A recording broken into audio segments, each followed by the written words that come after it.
उदालगुरि जिल्लानि माजबादाव थांनाय मोनायाव बारहुंखा अखा आरो अन्थाइ बारहुंखाया माजबादनि गुबुन गुबुन ओनसोलफोराव गोबां खहा खालामदों।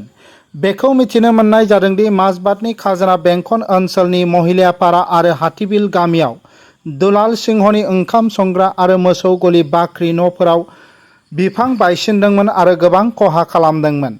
गासै गामियाव फुलेन सयकिया, बाबुल लाहार, बलराम गुन्द, सुरेन गुन्द, धीरेन गुन्दनि गोबां न'नि इन्जुरफोरा बिरलांदोंमोन।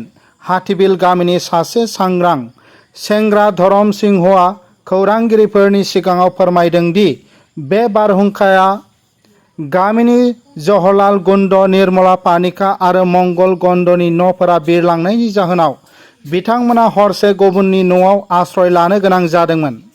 बे गिख्रंथाव बारहुंखाया माजबाद समबाय समितिनि फुड सिकिउरिटि राइस दोनथुमनाय गुदन न'खौ गोबां खहा खालामदोंमोन। बे समावनो बारहुंखा अखा हानायनि जाहोनाव ओनसोलनि गोबां ओनसोलफोराव मोब्लिबनि खुन्थिया गोग्लैनायनि जाहोनाव हरनिफ्रायनो गासै माजबाद ओनसोलाव मोब्लिब सिबिथायफोरा हेंथा सोमजिदोंमोन होनना मिथिनो मोननाय जायो।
সুৰেন গৌৰ ঘৰটো কি হ'ল?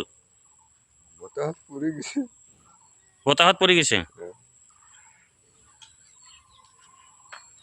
কেতিয়া পৰিছে?